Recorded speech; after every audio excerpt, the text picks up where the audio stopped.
शख्सियत था। ये किस कदर अमीर और बासर शख्स था, इसका अंदाजा आप 2-3 मिसालों से लगा लीजिए। कि लंदन में था, इसे शुमाली लंदन का एक घर पसंद आ गया। इसने वहीं खड़े खड़े ये घर 1 करोड़ पाउंड्स में खरीद लिया। ये पाकिस्तानी रुपए में 1 अरब 40 करोड़ रुपए बनते हैं। इसने 2009 में मॉन्टे कार्लो में अपनी 37वीं सालगिरह मनाई।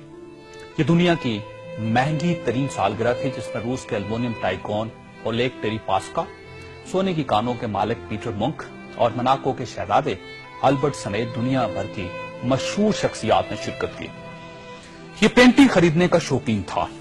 इसके पास अरबों डॉलर के शाहपारे थे और ये तमाम शाहपारे इसके महलात में लगे थे। इसे 2006 में इजरायली अदाकारा ऑर्ली वेंसमैन अच्छी लग गई, तो इसने उसके गिर्द दौलत के अंबार लगा दिए। चुनांचे ये इसकी गर्लफ्रेंड बन गई और ये दुनिया की महंगी तरीन गर्लफ्रेंड थी। बरतानवी वज़ीर आज़म टोनी ब्लेयर इसे अपना जाती दोस्त कहता था और इस पर 10 डाउनिंग स्ट्रीट के दरवाजे हर वक्त खुले रहते थे। बरतानवी शाही खानदान ने इसे कई बार बकिंगम पैलेस और विंडसर कासल में लंच और डिनर दिए थे। ये लंदन और पेरिस में प्ले बॉय की जिंदगी गुजारता था और इसे दुनिया जहान के कानून तोड़कर बहुत खुशी होती थी। इसने एक बार पेरिस की शांज़-एलीज़े पर 120 किलोमीटर की रफ्तार से गाड़ी चलाकर पूरी यूरोपीय दुनिया को हैरान कर दिया और पेरिस की सिटी हुकूमत कोशिश के बावजूद इसका चालान न कर सकी। ये लीबिया की इन्वेस्टमेंट अथॉरिटी का सरबराह भी था और यह अथॉरिटी दुनिया के किसी भी मुल्क में किसी भी वक्त $10 बिलियन तक की सरमायाकारी कर सकती थी और ये एक बहुत बड़ा इस्तेहकाक था। इस शख्स का नाम नाज़रीन सैफुल इस्लाम है और ये लीबिया के साबिक हुक्मरान कर्नल कज़ाफी का बेटा है। सैफुल इस्लाम कर्नल कज़ाफी का वारिस और वली अहद भी था और इसे दुनिया का इसके बारे में ख्याल था कि यह कर्नल कज़ाफी के बाद लीबिया का हुक्मरान होगा। ये इस कदर बासर था कि कर्नल कज़ाफी को न्यूक्लियर प्रोग्राम तरक करने पर भी इसी ने कायल किया था। इसने बल्गारिया के उस मेडिकल ग्रुप को छुड़वाने में भी बड़ी मदद की थी जिस पर बच्चों को एड्स के टीके लगाने का इल्जाम था।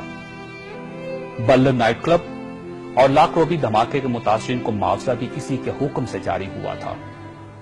अब मैं आपको इसकी ताजा तरीन तस्वीरें दिखाना चाहता हूं कि सैफुल इस्लाम 3 माह पहले लीबिया के छोटे से कस्बे अबारी में छुप गया।